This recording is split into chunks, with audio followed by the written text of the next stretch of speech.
Globalement, avoir de l'argent dans la société africaine est souvent mal vu par la plupart des personnes.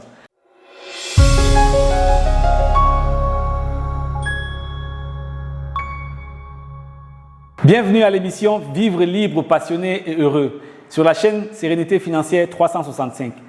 Aujourd'hui, nous sommes rendus à l'épisode 15 et le thème est l'influence de la famille africaine sur les résultats financiers des cadres en milieu de carrière. C'est un thème qui va certainement faire couler beaucoup d'encre et de salive au vu des conversations qu'on a déjà eues avec des amis sur la question. Mais je me suis dit aujourd'hui, pourquoi ne pas aborder le thème en essayant de porter le regard que j'ai sur cette question-là. Alors, l'objectif de l'émission, c'est qu'on ait un autre regard, n'est-ce pas, au-delà des stéréotypes, qu'on essaye de chercher à comprendre quelle est réellement l'influence de la famille africaine sur les résultats financiers ou alors sur la situation financière des cadres en milieu de carrière. Alors, je choisis précisément de m'intéresser aux cadres en milieu de carrière pour une raison particulière. Vous savez, quand on est en début de carrière, peut-être qu'à ce moment-là, on subit davantage l'influence du démarrage. Nous, soi-même, on commence la carrière et les réalités de la première phase, moi je dirais les 10 premières années de carrière, est un peu différente des 10 années suivantes. Après 20 ans, c'est-à-dire que vers la fin de la carrière, on a encore d'autres perspectives, n'est-ce pas? On commence à peut-être se projeter à la retraite, on commence à avoir plus de maturité. Donc, être au milieu de la carrière, c'est un moment particulier et c'est important pour vous, cadres en milieu de carrière ou tout entrepreneur en milieu de carrière, de vraiment prêter attention à cette émission. Alors, il y a un lien réel, une réelle influence de la famille africaine sur nos résultats. Je ne vais pas le nier, mais comment est-ce que ça se manifeste? On va le voir au courant de l'épisode. Maintenant, c'est important pourquoi? Si je parlais à un Asiatique, si je parlais à un Occidental, peut-être que ce ne serait pas la même chose. Il est important de comprendre que la réalité africaine est différente de la réalité d'autres peuples. Je me rappelle encore, dans la première année de mon mariage, j'étais allé dans une formation à l'étranger et après le retour, j'avais reçu à la maison avec mon épouse à déjeuner des amis hollandais. Et quand ils sont arrivés, juste quelques mois après, donc ça veut dire qu'on n'avait pas encore d'enfants naturellement, ils ont vu qu'il y avait deux adolescents à la maison. Et puis ils nous demandent, deux adolescents, un peu plus que les adolescents d'ailleurs, presque. Ils nous demandent, mais apparemment ils sont là avec vous à la maison. On dit oui, mais ce sont vos enfants? Non, ce ne sont pas nos enfants. L'un c'est mon cadet, l'autre c'est le cadet de mon épouse. Ils demandent, et ils vivent ici? On dit oui, ils vivent ici. Et ils me posent la question, mais où sont leurs parents? Pourquoi ils ne vivent pas avec leurs parents? On dit non, en Afrique, chez nous, c'est une tradition. On peut choisir de prendre un cadet qu'on va élever, on peut choisir de s'occuper de lui à distance, mais on peut également choisir de s'occuper de lui chez soi. Ça veut dire quoi? Le contexte africain, il est tout particulier. Donc, on aura peut-être à s'occuper de la famille nucléaire, on aura à s'occuper de la famille élargie, c'est-à-dire que les oncles, tantes, cousins, cousines, on peut avoir d'une certaine façon. On aura même à s'occuper de la famille adoptée. Dans beaucoup de familles africaines, il y a des enfants qui ont été adoptés par la famille. Et vous qui êtes de l'extérieur, vous ne saurez jamais faire la différence qui est biologiquement enfant de la famille ou bien simplement un enfant adopté. Et bien au-delà, vous savez, en Afrique, quand on parle souvent de famille et même de frères, on va au-delà de la famille nucléaire, de la famille élargie, de la famille adoptée. On parle même de la communauté. Vous voyez, vous vous retrouvez en ville avec quelqu'un du même village que vous. Il dit, ah, ça c'est mon frère. Et de la même façon, il va se donner des droits par rapport à vous parce qu'il sait que vous êtes son frère. Donc, on a choisi de regarder un peu ensemble quelques stéréotypes qui sont souvent collés à la famille africaine, en bien ou en mal, par rapport au succès financier que peuvent avoir ces enfants, les cadres en milieu de carrière. Donc, il y a de vrais stéréotypes, de vraies façons, schémas de pensée, mais il faut qu'on aille analyser les facteurs réels qui touchent réellement nos résultats financiers. Nous avons choisi de parler de 5 points particulièrement. Le point numéro 1, c'est la pression sociale et les attentes de la famille.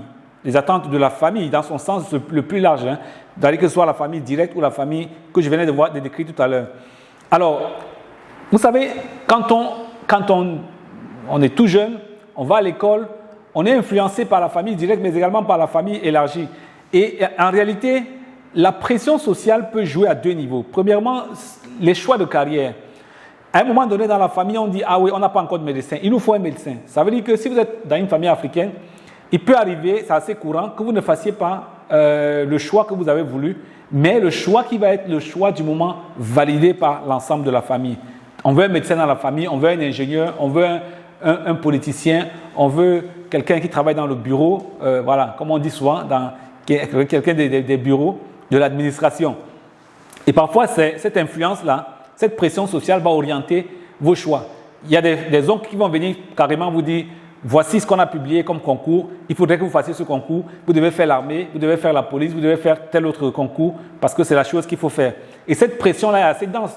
Malheureusement, souvent on a affaire à un adolescent ou à un jeune qui a à peine 18 ans et qui à un moment donné doit embrasser une carrière supérieure ou embrasser une carrière dans l'administration sous l'influence de personnes beaucoup plus matures. Donc il y a cette pression sociale-là, mais également il y a ces attentes, n'est-ce pas? Pourquoi? Parce que en fait, ces personnes qui veulent vous voir réussir, pour la grande majorité, c'est de voir un enfant qui réussit. Parce qu'on sait qu'un enfant qui va réussir, ce sera un enfant qui va réussir pour le village, pour la communauté, pour la famille, mais aussi pour la communauté. Alors, cette pression nous montre aussi qu'il y a des attentes, n'est-ce pas? Ça peut être interprété de deux façons. La première chose, si j'ai la pression de la famille, des gens qui comptent sur moi, ça peut m'amener à dire, je n'ai pas droit à l'erreur, il faut absolument que je travaille. Il faut que je mette les bouchées doubles pour accéder, pour arriver à produire suffisamment, pour pouvoir satisfaire les attentes de cette famille-là. La deuxième chose également, c'est que ça peut plutôt me décourager pour dire, mais à quoi ça sert que j'aille m'offrir en sacrifice? J'ai l'impression, et certains jeunes me le disent souvent, j'ai l'impression que je suis offert en sacrifice en quelque sorte pour le bonheur de la famille. C'est une interprétation qui est partagée et qui est discutable, n'est-ce pas? Ce n'est pas totalement faux, mais ce n'est pas forcément l'approche qui va pouvoir nourrir la personne. Donc, soit on se dit, OK, en termes d'attente, il y en a, donc il faut que je travaille 2 ou 3 fois plus dur, soit on se dit, de toute façon, ça ne sert à rien du tout, mais je conseille toujours à des personnes de travailler dur. Même en temps d'esclavage, les siècles en arrière, les esclaves qui mangeaient à la table des rois, c'est ceux qui travaillaient 2 fois plus que les autres. Donc, quel que soit le motif pour lequel vous devez travailler, il vaut mieux d'abord travailler et travailler assez dur. Donc ça, c'est par rapport à la pression. Donc il y a un côté positif, un côté négatif, mais prenons le côté positif et travaillons dur. Le point numéro 2, c'est le soutien financier familial. Alors, on a très souvent vu, je discute avec plusieurs amis, on me dit oui, mais je n'arrive à rien faire à cause de la famille africaine. Et très souvent, ça c'est quand on le dit ainsi, on voit seulement le côté attente de la famille, le côté charge de la famille. Mais dans bien des cas, il y a des personnes qui réussissent financièrement grâce au soutien des aînés, des amis ou des personnes simplement de la famille ou des amis d'enfance. Alors, j'allais oublier aussi, il y a des amis d'enfance qui sont facilement adoptés dans la famille. Donc, il peut arriver que vous ayez besoin, surtout quand vous êtes en train de commencer, n'est-ce pas, au niveau du rôle positif dont on peut bénéficier de la famille. Il y a le fait de pouvoir, par exemple, avoir un coup de pouce en début de carrière. Il y a des personnes qui ont commencé leur carrière, par exemple, sans avoir à aller payer un loyer quelque part. C'est vrai, peut-être ça peut être une dette morale, mais ça peut aussi être un oncle, une tante, un parent qui vous aide, qui vous donne ce coup de pouce au démarrage de votre carrière. C'est arrivé à plusieurs personnes d'aller étudier en habitant quelque part, d'aller commencer à travailler en habitant chez un parent, chez un oncle, une tante, un frère, une sœur, un ami de la famille. C'est aussi ça en Afrique. C'est important de voir ce côté-là. Ça peut être au démarrage, ça peut être dans les moments de construction, dans les moments de transition. C'est très, très important. Parce qu'il y a ce côté-là. On peut avoir un soutien financier, mais également on peut davantage partager les ressources de la famille, n'est-ce pas? Que ce soit les ressources en termes de logement, que ce soit des ressources en termes de tout ce qu'on a comme matériel. Il y a des personnes, à un moment donné, qui empruntaient carrément un matériel de la famille, mais comment c'est que c'est la famille? Que ce soit un matériel pour aller produire, aller travailler au champ, aller réaliser toutes sortes de... Vous n'allez pas vous gêner à aller demander à un frère de vous prêter un matériel qu'il a pour pouvoir faire quelque chose. Ça, c'est le bon côté qu'on ne dit jamais. On ne dit pas assez. Mais très souvent, on voit seulement le côté négatif où les gens viennent nous mettre la pression. Donc, maintenant, c'est bien de nous donner un coup de pouce, de nous donner une espèce de levier, une espèce de push, comme disent les anglo-saxons dans la vie, n'est-ce pas? Ça nous permet de bien commencer, peut-être d'accélérer un peu le départ. Le problème, c'est quoi? Le problème qu'on a, c'est que quand il y a des personnes dans la famille qui ont été habituées à être assistées, c'est-à-dire qu'on crée des précédents, on essaie d'assister des gens, ils se disent ils seront toujours assistés. Et le risque, c'est de créer vraiment une mentalité d'éternel assisté. C'est un peu comme la plupart des pays occidentaux qui viennent en Afrique avec l'aide publique au développement, n'est-ce pas? Toujours en train de vouloir nous aider. C'est-à-dire que chaque jour, depuis 50, 60 ans, on essaie de nous aider, mais on n'a jamais pu s'en sortir. De la même façon, nous entretenons souvent cette mentalité-là auprès de nos proches en essayant de les aider et de leur montrer qu'on pourrait toujours être là pour pouvoir les aider. Donc ça, c'est le mauvais côté du soutien familial qu'on veut donner à des proches quand ils sont en début de carrière, au moment de leur mariage, au moment où ils ont des grands événements, que ce soit la construction d'une maison, la venue d'un enfant. Il y a plusieurs éléments où, en Afrique, on choisit de soutenir des personnes ou dans des cas de maladie. Mais il y aura une catégorie de personnes, tellement on va les soutenir que ça va devenir leur seconde nature. Et c'est ça le danger. Donc, il faut vraiment le faire, mais ne pas le faire à long terme. Et sachant que quand on le fait, ça veut dire que nous, dans notre cas, on va avoir à dégager des ressources supplémentaires pour pouvoir le faire. Il y a des implications à long terme d'avoir toujours comme une ligne budgétaire qui est totalement dédiée à la famille. Et pour certaines personnes, à force de le faire, ça crée pratiquement des pseudo-droits. Ils se disent même que c'est déjà devenu un droit pour eux d'attendre de vous et vous devez le faire parce que c'est un frère, c'est un cousin, vous êtes un enfant qui l'a vu grandir et tout. Donc, ça, il faut qu'on fasse attention à cela. Si on est dans cette position-là, il faut qu'on sache prendre des précautions pour ne pas créer cette situation de dépendance qui va rester à vie. Le point numéro 3, un des points très importants à mon avis, ce sont les valeurs et les croyances que nous avons en Afrique autour de l'argent. Et c'est très important. J'ai choisi de parler aujourd'hui de 5 croyances culturelles qui touchent le schéma de pensée en Afrique, n'est-ce pas, et qui peuvent influencer nos attitudes et nos comportements financiers. Alors, la première croyance, qui est pour moi une croyance très limitante, d'ailleurs les 5 sont pour moi des croyances qui sont assez limitantes. En fait, pour combattre un mal, il faut savoir d'abord de quoi on souffre, n'est-ce pas? Pour savoir que cette croyance est limitante, il faut bien la comprendre et il faut savoir comment elle impacte négativement nos résultats financiers. La première croyance, c'est que l'argent est mal vu. Globalement, avoir de l'argent dans la société africaine est souvent mal vu par la plupart des personnes. Quand on le dit ainsi, pourquoi est-ce que c'est le cas? Pourquoi est-ce que les gens, de manière courante, associent l'argent est-ce qu'on voit mal le fait d'avoir beaucoup d'argent? Premièrement, parce que très souvent, ceux qui ont de l'argent, c'est parfois des personnes qui ont été corrompus. Ça, c'est dans le schéma de pensée populaire. Oui, c'est parce qu'il a été corrompu, c'est des vendus, c'est des gens qui font de la gabégie. Voilà, dans tous les cas, oui. Bon, s'il a eu beaucoup d'argent, c'est parce qu'il a refusé d'aider tout le monde. Donc, il y a le côté égoïsme aussi. Ouais. Ou bien, certainement, il a fait quelque chose de pas très clair. Lui, on le voit là, mais on ne sait pas trop ses amis. Bon, est-ce qu'il ne fait pas un peu dans la drogue et tout? On va penser à quelque chose d'immoral, quelque chose qui n'est pas dans l'éthique. Et vous voyez, associer l'argent à quelque chose qui n'est pas éthique peut créer un risque, n'est-ce pas? Ça peut créer un risque d'aversion pour des personnes qui n'auront plus envie d'aller chercher la richesse. Si dans la société, si autour de vous, chaque jour, vous dites « Ah, les riches sont des voleurs et tout », si vous entendez ça à répétition, qu'est-ce que vous pensez d'un jeune qui commence à travailler? Il va tout faire à la limite consciemment et surtout d'ailleurs inconsciemment pour éviter la richesse. Il ne va pas donc courir à pouvoir se développer financièrement. Alors même qu'on a besoin de lui pour pouvoir soutenir cette famille élargie-là. En même temps, nos croyances limitantes qu'on projette sur ces jeunes-là fait en sorte qu'ils ne peuvent pas aller plus loin que ce qu'ils font. Ils font le minimum d'efforts possible et c'est normal pour tout le monde. Comme ça, tout le monde est sain au moins. On ne va pas être jugé. La croyance numéro 2, c'est que l'argent est éphémère. Je me rappelle quand j'étais tout petit, j'entendais des aînés, je ne savais même pas ce que ça voulait dire. Ils disaient, oui, l'argent c'est un touchement. L'argent c'est un touchement, je ne sais même pas trop ce que ça voulait dire. Mais dans notre conception, dans le schéma de pensée en Afrique, on dit que l'argent c'est pour un temps. D'ailleurs, on disait, ouais, tu vois le grand frère là, oui, il était un grand commerçant et puis il a chuté, il n'a plus d'argent. Donc, on s'est habitué à ce que l'argent passe entre nos mains et disparaisse. Quelqu'un qui s'habitue à ce que l'argent passe entre ses mains et disparaisse, qu'est-ce qu'il va faire? Quand il reçoit de l'argent, mais il doit le dépenser le plus tôt possible pour faire ce qui lui fait plaisir, avant que l'argent ne disparaisse. Voilà la mentalité que nous essayons d'ancrer dans notre esprit. Inconsciemment, c'est vrai, mais malheureusement, c'est ce qu'on essaie de produire comme comportement. Il reçoit son salaire, il le dépense. Il reçoit sa tontine, il dépense. Il reçoit plein de toutes sortes de revenus. Il va dépenser le plus tôt possible parce que ça va disparaître. D'ailleurs, il y a certains qui m'ont dit que l'argent appelle des problèmes, que chaque fois qu'il a l'argent, là où les problèmes vont arriver. Et c'est ce qui va leur arriver continuellement. Il y a le risque d'avoir une gestion imprudente. Quand c'est comme ça, on dit, bon, dès que j'ai l'argent, je gère rapidement et je n'essaie pas de mettre l'argent de côté pour pouvoir prévoir l'avenir. Donc, il y aura malheureusement cette incapacité-là. On vit l'instant présent.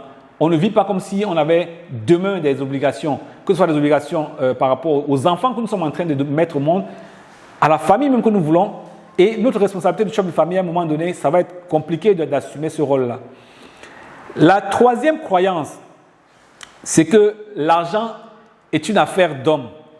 Et dans beaucoup de traditions africaines, on a souvent considéré le chef de famille comme la seule personne qui doit s'impliquer dans la gestion des finances du couple.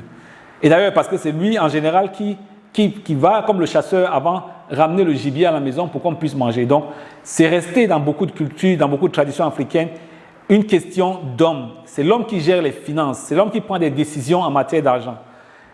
Et qu'est-ce qui se passe? Il arrive souvent que l'homme ne soit pas éternel, n'est-ce pas? Quand il arrive à disparaître, à décéder, il abandonne une femme qui est immature totalement, qui n'a jamais géré, qui ne sait pas comment prendre des décisions financières. Donc, c'est un risque de faire cela, de laisser les femmes. Et ça empêche aux femmes de prendre le contrôle, d'apprendre à gérer, de se tromper et de progresser.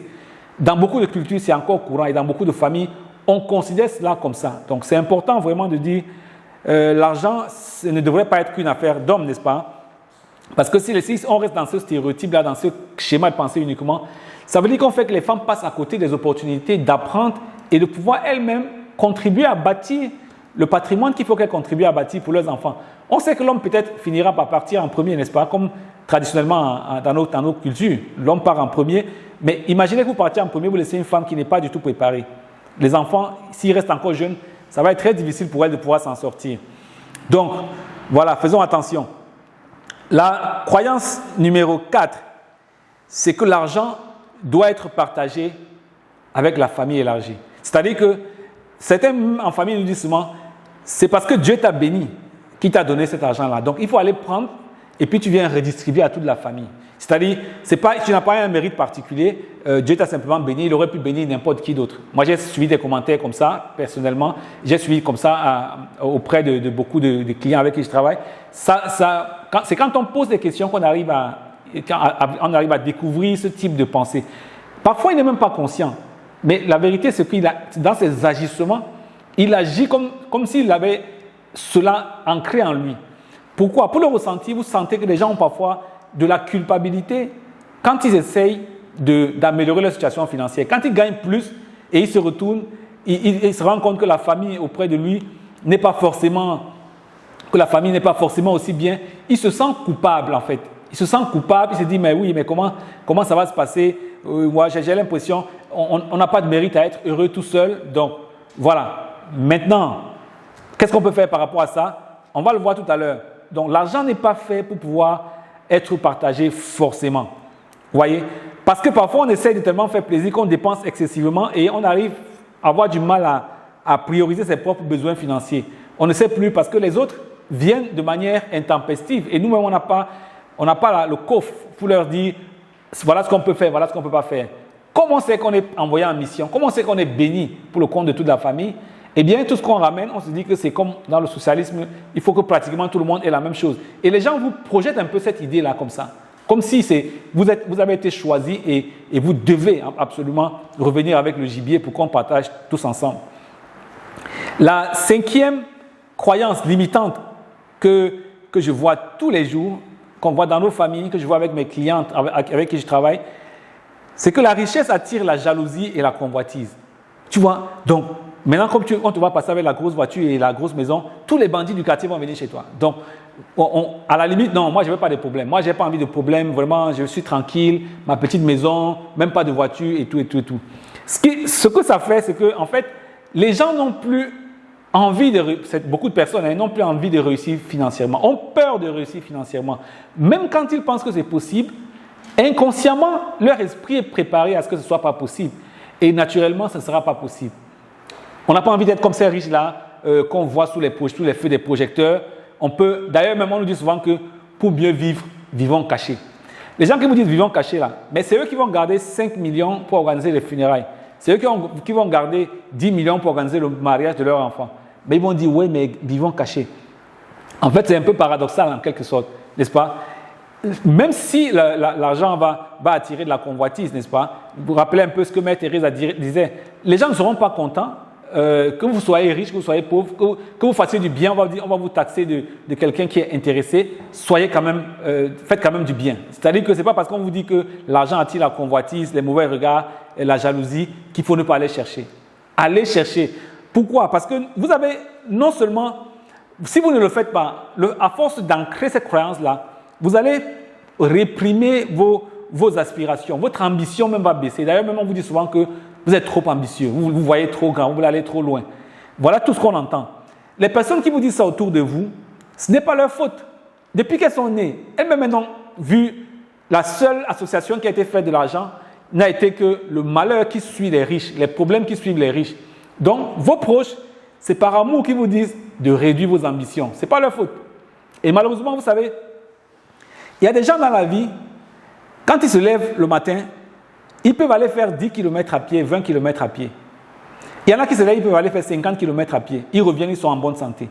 Donc, celui qui fait son maximum à 10 km va vous dire, ne faites jamais du 50 km. J'ai été cycliste de compétition, n'est-ce pas? J'ai fait 2 fois le tour du Cameroun. Je faisais 1800 km en 15 jours et on faisait les 145 km en un trait, une seule étape. Mais je ne souhaite ça à personne. Il y a des gens qui ne vont jamais faire 10 km à vélo. Et s'ils sont au maximum de 10 km, c'est leur maximum là-bas. Mais eux, ils ne peuvent pas me dire de ne pas faire 145 km quand j'étais jeune. Ils ne peuvent pas me dire aujourd'hui, même quand je suis moins jeune, de faire 50 km. Je fais 50 km, pour moi, c'est le minimum que je peux faire. C'est le maximum pour certaines personnes. C'est un peu comme marcher à pied, n'est-ce pas? Tous les samedis, dimanches, on fait du 8 à 10 km, 12, 13 km. C'est normal, c'est naturel pour nous, c'est dans notre seconde nature. Mais d'autres personnes font 2-3 km, c'est déjà leur maximum. Faisons attention de projeter nos ambitions sur d'autres personnes et dire tu es trop ambitieux. Peut-être que c'est eux qui sont trop ambitieux ou bien tu leur mets beaucoup de pression. Donc la richesse, à mon avis, même si elle attire la jalousie et la convoitise, il faut savoir la mériter et aller la chercher si on pense vraiment du bien de tous ceux qui nous regardent derrière. Donc voilà les 5 croyances limitantes qui sont très très importantes. Donc il faut tenir compte pour pouvoir changer de paradigme et avancer dans la construction de cette richesse intergénérationnelle qui peut impacter durablement non seulement la famille nucléaire, mais la famille africaine au sens large, n'est-ce pas? Donc voilà.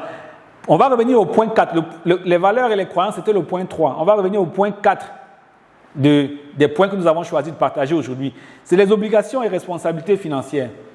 Il faudrait qu'on sache que ça vient quand même, en tant qu'un aîné dans la famille, il y a un certain nombre de responsabilités. Et qu'est-ce que les gens attendent de nous? Qu'est-ce que les gens attendent des cadres en milieu de carrière? Vous avez un bon job, les gens attendent sur tous les plans. Sur le plan de la santé, sur le plan de l'éducation, sur le plan des événements heureux, des événements malheureux. Sur tous les plans, ils attendent, même sur le plan de l'alimentation. Alors, en tant qu'un responsable, on dit souvent de gérer un bon père de famille, n'est-ce pas? Ça veut dire que nous devons être capables de dire, est-ce qu'on va prendre des ressources que nous avons consacrées exclusivement à notre famille nucléaire, comme on fait dans les pays occidentaux?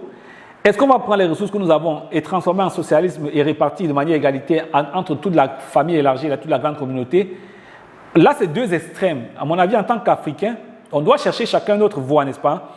On doit essayer de rechercher un certain équilibre entre les deux. Qu'est-ce qu'on peut faire de manière rationnelle? Et c'est important, n'est-ce pas? Il faut qu'on essaie de concilier les deux. C'est important de concilier les deux.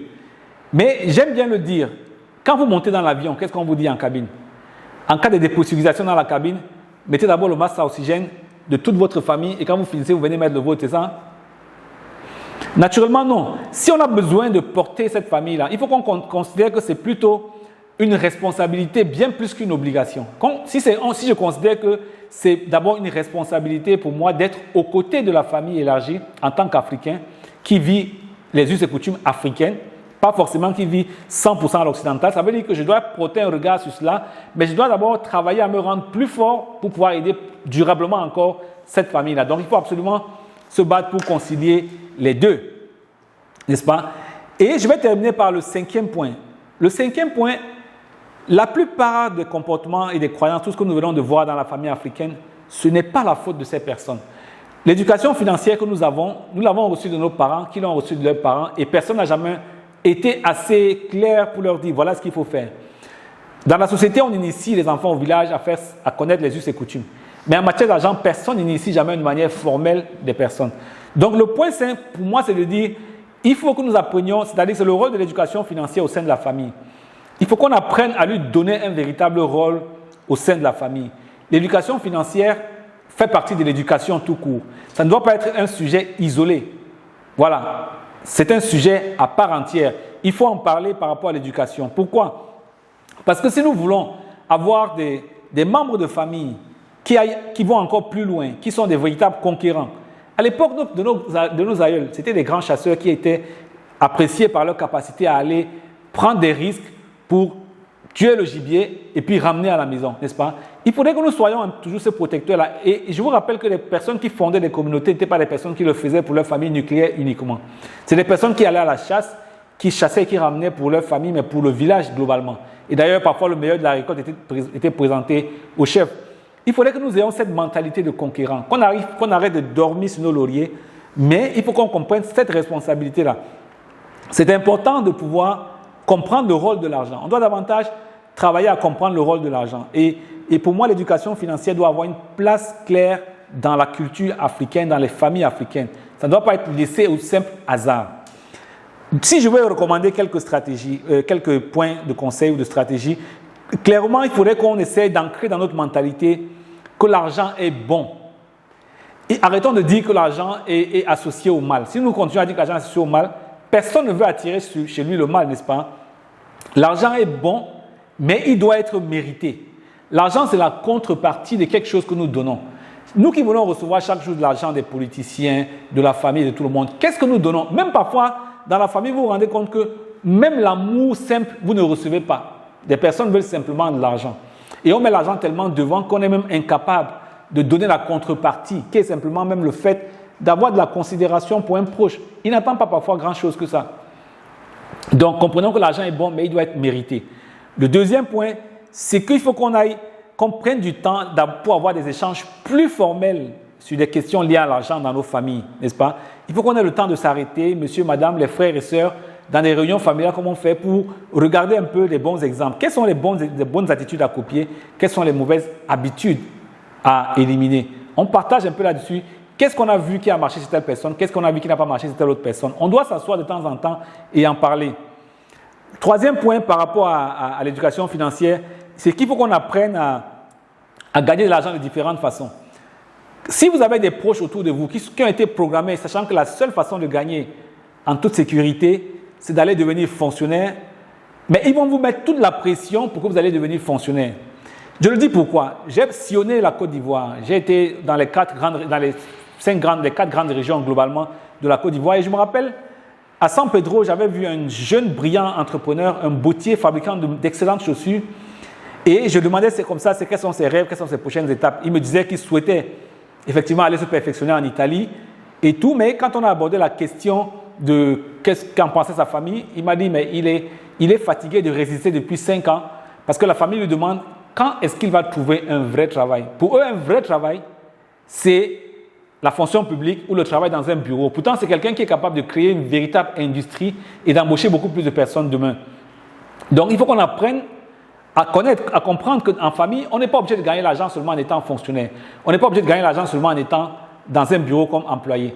On peut l'être et gagner aussi d'autres façons. Donc, il faut qu'on apprenne à voir quelles sont les différentes façons de contribuer qu'on peut faire pour pouvoir avoir un retour. Et d'ailleurs, il faut comprendre que le salaire, c'est une solution de court terme. Le salaire doit être fait pour être épargné et investi pour pouvoir avoir des revenus sur le long terme. Quatrième point d'éducation financière, il faut qu'on apprenne à cultiver la mentalité de l'épargne. Celui qui n'épargne pas, qui attend les autres, est en danger parce qu'il ne pourra jamais investir lui-même. Quand vous gagnez, il faut absolument mettre une partie de côté. Comme nos grands-parents faisaient chaque fois qu'on récoltait le maïs, on mettait une partie de côté pour la sémence, une partie de côté pour couvrir la période jusqu'à la prochaine récolte. Nous aussi, quand on a, quel que soit le revenu qu'on a, on doit apprendre à mettre une partie de côté. Le cinquième point, c'est qu'il faut apprendre à faire fructifier avec une perspective de long terme. Faire fructifier dans 3 mois, 6 mois, 1 an, c'est bien. Mais faire fructifier en se disant, dans 10 ans, dans 20 ans, voilà ce qu'on peut avoir comme revenu généré par ce que nous sommes en train de faire maintenant comme investissement. C'est une autre façon, une meilleure façon de voir. Donc, il faut qu'on apprenne, sur la base de ces quelques éléments, à parler d'argent, à se projeter en matière d'argent, à avoir des attitudes nouvelles en matière d'argent. C'est vraiment important de prendre le temps de parler d'éducation financière en famille et globalement, à Dark Business Coaching, nous avons ce qu'on appelle le parcours Sérénité Financière 365, nos différents programmes et nos chaînes. Nous avons une chaîne qu'on appelle Sérénité Financière 365 sur YouTube et sur Facebook qui contribue à diffuser du contenu totalement gratuit. Vous pouvez trouver des ressources là-bas pour pouvoir partager, échanger en famille. Voilà, regardez une vidéo ensemble, discuter, comprenez ce que c'est que le budget familial, comment est-ce qu'on fixe des objectifs financiers. Vous allez retrouver tout cela dans nos chaînes et dans nos différents programmes.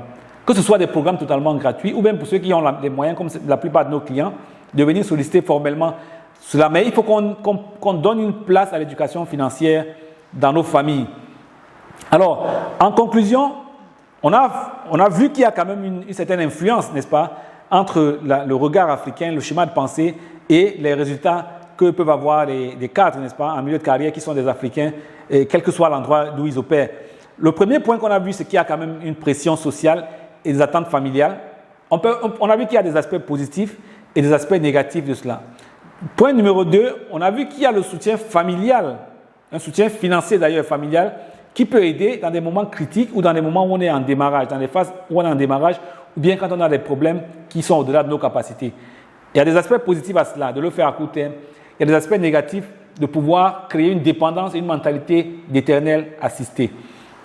Le point numéro 3, c'est qu'on a des valeurs et des croyances autour de l'argent qui sont fortement ancrées et qui impactent directement nos résultats financiers. On a parlé de 5 croyances limitantes. L'argent est mal vu, donc l'argent c'est corruption, c'est mauvais, il ne faut pas l'avoir. L'argent est éphémère, il vient pour passer, c'est un touchement, il vient pour passer, il faut le dépenser le plus vite possible avant qu'il ne parte. L'argent est une affaire d'homme, donc les femmes doivent se mettre de côté, l'homme prend tous les devants, le jour où il n'est pas là, tant pis. L'argent doit être partagé avec la famille élargie. Donc on a vu que cela peut créer des droits, des personnes, des pseudo-droits parce qu'ils n'ont pas ces droits-là. Considérons qu'on a une responsabilité morale, mais on n'a pas d'obligation formelle avec tout l'ensemble de la famille tel qu'on voit aujourd'hui. Mais en tant que quelqu'un qui est un leader, on peut choisir d'assumer pleinement cette responsabilité-là, d'aller chercher plus, gagner plus et pouvoir soutenir plus de personnes encore.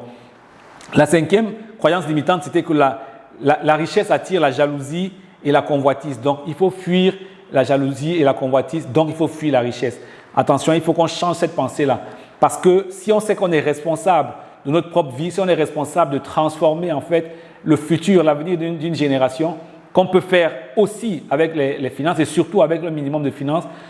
Parce que quand vous faites des beaux discours pour transformer des gens et que vous n'avez rien dans les poches parce que vous n'avez rien mis de côté, en fait vous restez toujours l'esclave de celui qui va mettre la main dessus pour vous donner, pour aller aider d'autres personnes. Donc, allons travailler, gagnons plus pour être capable de donner plus. N'ayons pas peur de gagner honnêtement notre vie et de pouvoir aider encore plus nos familles avec ce qu'on peut faire.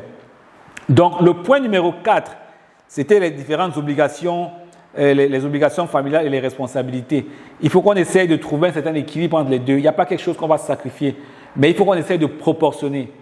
Quand quelqu'un vient vous voir ce mois, vous dites « Ok, j'ai bien noté le problème, mais permets que je mette dans le budget du mois prochain ou du mois d'après, parce que j'avais déjà prévu ça. » On peut le dire avec beaucoup de politesse, mais on peut aussi savoir réserver un certain budget à ces actions-là. Sinon, si on les apporte grandes ouvertes, on va attirer encore plus de monde et on n'aura pas la possibilité de pouvoir gérer cela. C'est d'abord une obligation morale, c'est essentiel de comprendre cela. Le point 5, c'est que l'éducation financière aujourd'hui doit prendre toute sa place dans nos familles. On doit essayer d'en parler avec les enfants, avec les frères, avec les soeurs, avec la grande famille. Chacun doit comprendre que l'argent, là, on le mérite. Il ne vient pas du ciel comme ça. On le mérite, on donne et puis on reçoit la contrepartie. Et tant que vous pouvez, considérez que vous êtes un guide, n'est-ce pas? Voilà, c'est important d'aller être fort, d'aller d'abord apprendre à se rendre fort pour porter les autres. Quelqu'un qui est faible ne peut pas porter d'autres personnes. Si vous êtes faible, vous avez les pieds fragiles, vous ne pouvez pas porter une grande communauté. Renforcez-vous, apprenez à gagner plus et soyez le guide qui va montrer la voie à d'autres personnes dans la famille et autour de vous dans la communauté.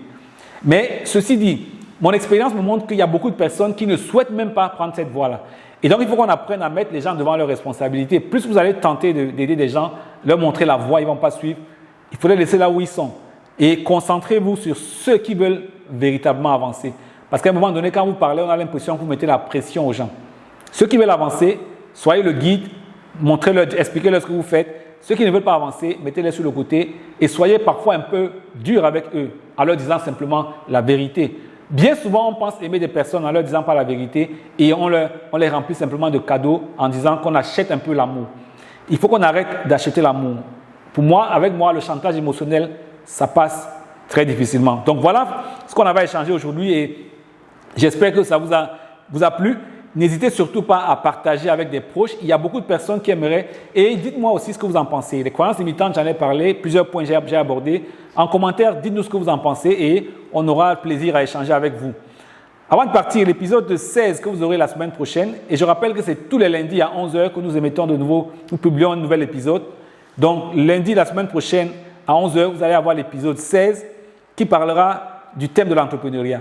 Le thème sera donc « Rêve d'entreprendre ». 5 raisons qui t'empêchent de te lancer. Je vais parler directement à toi qui me regarde, à toi qui depuis 5 ans ou 10 ans, tu as un projet d'entreprise et tu n'as pas démarré. On va parler des 5 raisons qui t'empêchent d'avancer. À votre sérénité et à très bientôt. N'oubliez pas de cliquer ci-dessous pour vous abonner à notre chaîne et surtout d'activer la notification pour être avisé à chaque fois que nous allons mettre du nouveau contenu en ligne.